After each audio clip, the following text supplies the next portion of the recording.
All right, you guys. So my name is Sandy. Yeah, I'm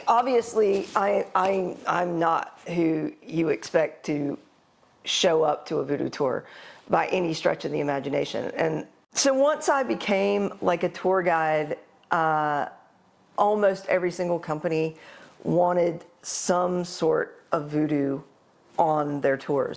Initially, when I would have begun that, you kind of mixed it with ghosts, and it was everything that Hollywood sort of portrays that religion to be. And I started to feel kind of not okay with that. I started to feel a little like, I bet there's more to the story than what we're saying about voodoo on these tours. I had read an author by the name of Ben Okri, and he had written this amazing novel called The Famished Road. And in it, it centers around something called the Bhikkhu, or a spirit child, and the spirit children are destined to die young. So it's coming in from the Yoruba word for like Abi, one who is born, and Iku, death. And I'm sure I'm mispronouncing that, so for everybody who's watching from Nigeria, I'm sorry. That made me really interested in Nigeria, and specifically interested in the Yoruba, though I think he's not Yoruba, the author. And then I went from there. Over the years, I have tried to be very tireless in as much research as I could possibly get my hands on in regards to the religion, to treat it with as much respect as I possibly can. I think I'm passionate about it for a couple of reasons. I think one was that I grew up in an incredibly white world. To the point that my parents, for my first formative years of my life, I was sent to a private school where I was only around white kids.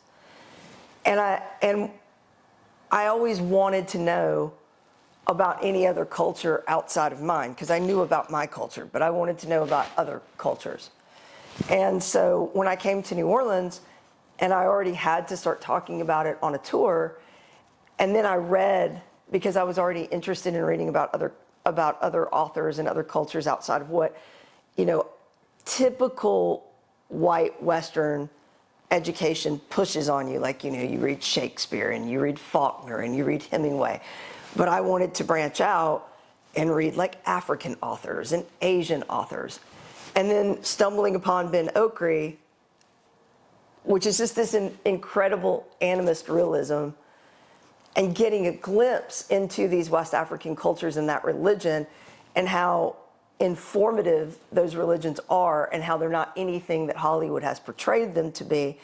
Because voodoo becomes a catch-all term, and we don't probably really have time to talk about like that catch-all phrase, but like, and God knows if you've seen anything in Hollywood, whether they were talking about witchcraft or whether they were talking about Satanism, that's a whole other story. They've called it voodoo. I think where that's coming from, specific to New Orleans, is that you kind of have to go back to Haiti. And when the United States Marine Corps occupied Haiti, and you've got all of these Marines at a time when dime store novels are exploding onto the scene, and it was easy to write one. And they're learning about, to some degree, they're hearing whisperings of this religion and whisperings of these things that they don't understand, but they're also approaching it through an ethnocentric lens, and they don't want to understand it. So they started to write really salacious stories about what they were hearing in Haiti. And then they bring those stories back, and Hollywood jumps onto the bandwagon. Voodoo death, a ceremony that seeks the life of the woman who lives forever, who walks with the dead.